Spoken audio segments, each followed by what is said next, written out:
সালের 5ই আগস্ট বাংলাদেশের ইতিহাসে এক অভূতপূর্ব দিন। একটি স্বৈরাচারী ব্যবস্থার পতনের মধ্য দিয়ে ছাত্র জনতার স্বপ্ন দেখেছিল এক নতুন বাংলাদেশের, যে বাংলাদেশের মূল ভিত্তি ছিল বৈষম্যহীনতা, রাজনৈতিক হানাহানি ও পেশিশক্তির অবসান এবং জাতীয় স্বার্থে সব রাজনৈতিক দলের কাঁধে কাঁধ মিলিয়ে চলা। আজ 2026 সাল। গণঅভ্যুত্থানের 2 বছর পূর্ণ হলো, কিন্তু এই 2 বছরে সাধারণ মানুষের সেই আকাঙ্ক্ষা আর রাজনৈতিক দলগুলোর দেওয়া বড় অঙ্গীকারের কতটা বাস্তবায়ন হলো? দেশের বড় বড় শিক্ষা প্রতিষ্ঠান ঢাকা বিশ্ববিদ্যালয়, জগন্নাথ বিশ্ববিদ্যালয়, চট্টগ্রাম বিশ্ববিদ্যালয় থেকে শুরু করে বিভিন্ন কলেজে আবারও ফিরে এসেছে সেই চেনা দৃশ্য। ক্ষমতার কামড়াকামড়ি, আধিপত্য বিস্তার আর ছাত্রদল ও ছাত্র শিবিরের মধ্যকার রক্তাক্ত সংঘর্ষ। প্রশ্ন উঠেছে, 2 বছর যেতে না যেতেই কেন দলগুলো গণঅভ্যুত্থানের চেতনা থেকে যোজন যোজন দূরে সরে গেল? কেন আবারও অঙ্গ সংগঠনগুলো সংঘর্ষে জড়াচ্ছে? তবে কি আমাদের রাজনীতি আবারও সেই চেনা এবং পুরনো সংঘাতের বৃত্তে ফিরে যাচ্ছে? 2024 সালের সেই দিনগুলোতে দলমত, ধর্মবর্ণ নির্বিশেষে সবাই ঐক্যবদ্ধ হয়েছিলেন একটি সাধারণ লক্ষ্যে। তখন মঞ্চে কিংবা রাজপথে রাজনৈতিক নেতাদের মুখে ছিল সহাবস্থান আর নতুন ধারার রাজনীতির প্রতিশ্রুতি। বলা হয়েছিল ক্যাম্পাসে কোনো ছাত্র সংগঠন একক আধিপত্য বিস্তার করবে না, থাকবে না কোনো টর্চার সেল বা গেস্ট রুম সংস্কৃতি। কিন্তু 2026 সালের এই আগস্টের বাস্তবতা সম্পূর্ণ ভিন্ন।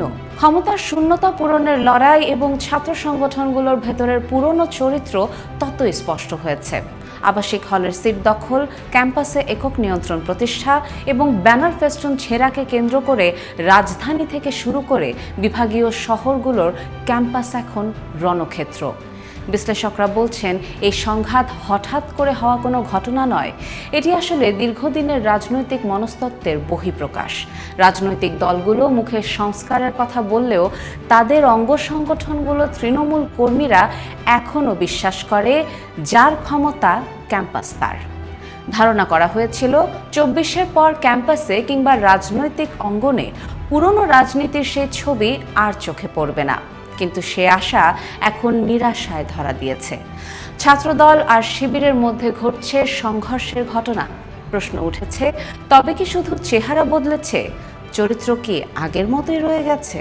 অনেকেরই ভাষ্য, রাজনৈতিক দলগুলো যে অঙ্গীকার করেছিল তা শুধু ক্ষমতায় যাওয়ার একটি সিঁড়ি ছিল। 2 বছর পর এসে সাধারণ ছাত্রদের আকাঙ্ক্ষাকে তারা বুড়ো আঙুল দেখাচ্ছে। আবার সেই পুরনো আতঙ্কের রাজনীতিতে ফিরে যেতে চান না বলেও মত দিচ্ছেন সাধারণ জনগণ সহ শিক্ষার্থীরা।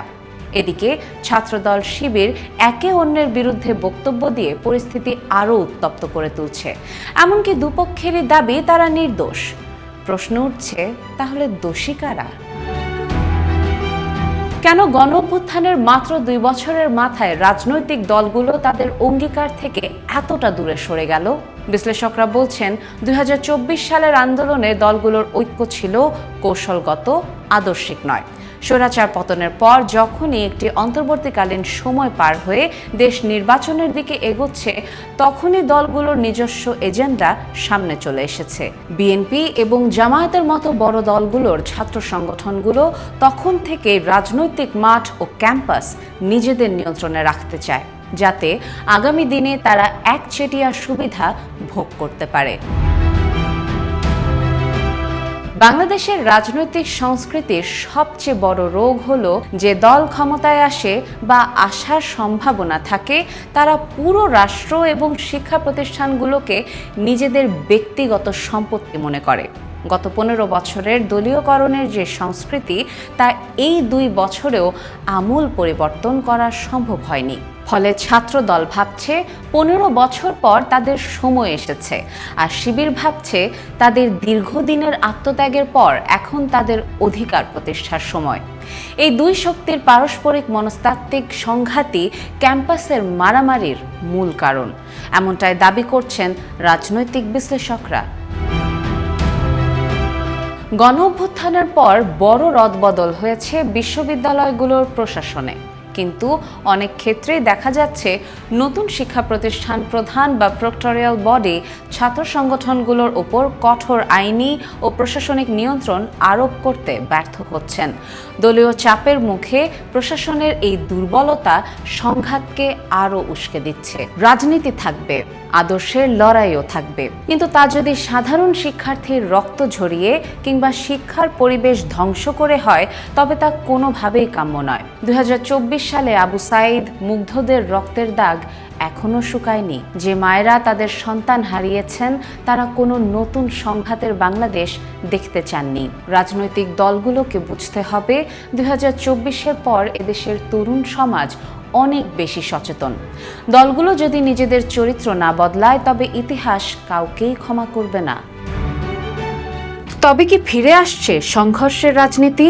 এর উত্তর পুরোপুরি হ্যাঁ কিংবা না বলার সময় এখনো আসেনি, তবে লক্ষণগুলো মোটেও সুখকর নয়। এটি একটি লাল সংকেত বা ওয়েক আপ কল। যদি রাজনৈতিক দলগুলোর শীর্ষ নেতৃত্ব এখনই তাদের অঙ্গ সংগঠনগুলোকে কঠোর নির্দেশ না দেয়, যদি তারা নিজেদের সস্তা আধিপত্যের রাজনীতি থেকে সরিয়ে না আনে, তবে দেশ আবার এক গভীর অনিশ্চয়তার দিকে ধাবিত হবে। গণ অভ্যুত্থানের মূল অঙ্গীকার ছিল বৈষম্যহীন ও সহিংসতামুক্ত সমাজ গঠন। সেই অঙ্গীকার রক্ষা করা কেবল সরকারের কাজ নয়, এটি দেশের প্রতিটি রাজনৈতিক দলের নৈতিক দায়িত্ব। সাধারণ মানুষ আর কোনো রক্তপাত দেখতে চায় না, তারা দেখতে চায় অঙ্গীকারের বাস্তব প্রতিফলন।